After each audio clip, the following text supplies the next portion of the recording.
saudara-saudari yang dikasihi Tuhan kita Yesus Kristus, Shalom. Horas. Iya. Senang sekali rasanya Bapak Ibu sekalian kita bisa berjumpa kembali dalam pertemuan kita dalam minggu ke-20 setelah Trinitatis ini dengan tema Sumber Tuhan, Sumber Keselamatan. Firman Tuhan yang menjadi evangelium diambil dari Yesaya pasal 45. Yesaya 45 ayat yang pertama sampai dengan ayat yang ke-7. Bapak Ibu, mari kita membuka kitab suci kita dari Yesaya 45 ayat 1 sampai dengan ayat 7. Marilah kita membacanya secara responsoria atau secara bergantian. Saya akan mulai dari ayat yang pertama. Tuhan memakai Kores sebagai alatnya. Beginilah firman Tuhan.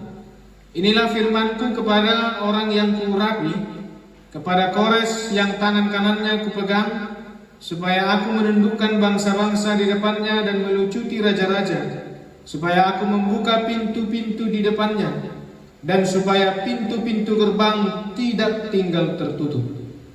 Aku sendiri hendak berjalan di depanmu, dan hendak meratakan gunung-gunung, hendak memecahkan pintu-pintu tembaga, dan hendak mematahkan palang-palang besi. Aku akan memberikan kepadamu harta benda yang terpendam, dan harta kekayaan yang tersembunyi, supaya engkau tahu bahwa akulah Tuhan Allah Israel, yang memanggil engkau dengan namamu. Oleh karena hambaku Yakub dan Israel pilihanku, maka aku memanggil engkau dengan namamu, menggelar engkau sekalipun engkau tidak mengenal aku. Akulah Tuhan dan tidak ada yang lain. Kecuali aku tidak ada Allah. Aku telah mempersenjatai engkau, sekalipun engkau tidak mengenal aku. Supaya orang tahu dari terbitnya matahari sampai terbenamnya, bahwa tidak ada yang lain di luar aku. Akulah Tuhan dan tidak ada yang lain. Yang menjadikan terang dan menciptakan gelap, yang menjadikan nasib mujur dan menciptakan nasib malam. Akulah Tuhan yang membuat semuanya. Demikian jauh pembacaan firman Tuhan bagi kita Bapak Ibu sekalian. Bapak Ibu saudara-saudari yang dikasihi oleh Tuhan kita Yesus Kristus, berbicara mengenai keselamatan, saya rasa kita semua akan serentak mengatakan Yohanes 3 ayat 16, karena begitu besar kasih Allah akan dunia ini sehingga Dia mengaruniakan anaknya agar setiap orang menerima atau beroleh keselamatan. Tapi Bapak Ibu sekalian, nats ini berbicara, Yesaya 45 ayat 1 sampai 7 ini berbicara mengenai Tuhan keselamatan, bukan tentang Tuhan siapa yang benar, tapi Tuhan adalah sumber keselamatan. Tuhan sumber keselamatan yang memiliki rancangan keselamatan melalui Kores di ayat 1 tadi dikatakan apa? Dia adalah alat di tangan Tuhan sebagai alat Tuhan, hanya sebagai alat. Di suatu hari ada peristiwa banjir Bapak Ibu sekalian. Ada peristiwa banjir di sebuah desa. Banjir ini datang disertai dengan hujan yang sangat deras. Dan pada saat itu semua orang dievakuasi dari daerah banjir tersebut. Tapi masih ada satu orang yang tinggal di dalam rumah. Orang ini orang yang terkenal sangat religius. Dia seorang pendoa. Dia hidup dengan kehendak Tuhan, dan dia sangat senang mendengarkan firman Tuhan. Tak lama kemudian banjir semakin tinggi, memenuhi lantai rumahnya, dan sebuah perahu datang, perahu evakuasi, datang untuk menawarkan bantuan kepadanya. Ayo Pak, banjir sudah semakin tinggi. Ayo silahkan naik, katanya. Tapi sayangnya Bapak Ibu sekalian, dia menolak perahu itu. Gak apa-apa, Tuhan pasti menolong saya, katanya. Kemudian dia berdoa sekuat-kuatnya kepada Tuhan. Dia berdoa dengan sungguh-sungguh, memohon pertolongan dan bantuan daripada Tuhan. Lalu setelah itu banjir semakin naik. Dia naik ke lantai 2 dari rumahnya. Kebetulan rumahnya ini bertingkat. Lalu datang perahu yang kedua, menawarkan bantuan kepadanya. Ayo Pak, ini adalah perahu yang terakhir. Ini adalah evakuasi yang terakhir. Melalui jalur perahu. Mari silahkan naik. Tapi dia tetap menolak. Tidak usah, enggak apa-apa. Tuhan pasti menolong saya. Lalu setelah itu Bapak Ibu, kemudian banjir semakin tinggi hingga ke langit-langit rumahnya. Lalu dia naik ke atap rumahnya. Pertolongan terakhir datang melalui jalur evakuasi helikopter yang datang menurunkan tangga kepadanya dan meneriakkan kepadanya, ayo Pak, silahkan naik. Ini adalah yang terakhir. Tidak usah Pak, dia katakan. Tuhan pasti menolong saya. Akhirnya Bapak Ibu sekalian, apa yang terjadi? Pria itu tenggelam di dalam banjir yang sangat besar itu. Tetapi tidak sampai di situ. Setelah dia berada di alam baka, ternyata dia memprotes Tuhan. Tuhan, saya sangat taat. Tuhan, saya selalu meminta pertolongan-Mu. Mengapa Engkau tidak menolong saya, Tuhan? Tapi Tuhan jawab apa, Bapak Ibu sekalian? Aku sudah mengirim 2 perahu kepadamu, tapi engkau menolaknya. Dan yang terakhir aku mengirim helikopter kepadamu, tapi engkau pun menolaknya. Jadi di manakah letak kesalahannya, Bapak Ibu sekalian? Sama halnya ketika kita berdoa, kita berharap bahwa doa kita akan dikabulkan oleh Tuhan. Tapi terselubung dalam doa kita, dalam hati kita, apa kita serukan? Kalau boleh cepat ya Tuhan. Banyak orang yang berdoa demikian, Bapak Ibu sekalian, mengharapkan doanya itu segera dikabulkan oleh Tuhan. Tetapi bukan pertolongan demikian yang Tuhan berikan. Bukan pertolongan yang besoknya Tuhan datang mengetuk pintu rumah kita dan mengatakan, menyerahkan kepada kita, ini uang 20 juta rupiah seperti yang engkau minta. Bukan pertolongan yang demikian. Pertolongan Tuhan itu bukanlah suatu acara televisi, bukanlah suatu acara konten kreator yang bisa diatur, yang bisa disetting. Kapan masuknya, kapan alurnya. Tuhan menjawab setiap doa itu sesuai dengan kehendaknya, amin. Bukan dengan kehendak kita. Dan rencana Tuhan itu akan setiap pertolongan dalam kehidupan kita itu berbeda-beda, Bapak Ibu sekalian. Terkadang Tuhan itu senang memakai orang lain di dalam membantu dan menolong kita. Dan pada saat itu juga kita harus menghargai. Dan pada saat itu juga kita harus meyakini bahwa itu adalah orang-orang yang ringan tangan, itu adalah alat atau sarana yang dipakai oleh Tuhan untuk tolong dan menyelamatkan. Maka jangan pernah meragukan pertolongan Tuhan. Apapun bisa Tuhan pakai untuk menyelamatkan umat. Sama seperti cerita nats kita hari ini. Kores itu orang Persia, menguasai pada zaman Babilonia, zaman umat Allah yang terpenjara, diperbudak. Itu sebabnya ini disebut Deutero Jesaya. Dia bukan hamba Tuhan. Kores itu bukan siapa-siapa. kenal Tuhan pun dia tidak. Dan dia bukan tokoh utama dalam nats ini. Karena apa? Sama dengan judulnya tadi, dia hanyalah sebagai alat. Alat yang dipakai oleh Tuhan untuk mengajar bangsa Israel. Itu sebabnya judul besar kita adalah Tuhan sumber keselamatan. God is the source of salvation. Di sini kita melihat Allah itu penuh berkuasa dalam sejarah kehidupan umat manusia. Bahkan orang yang tidak mengenal Tuhan sekalipun itu bisa dipakainya untuk menyatakan keselamatan kepada umatnya.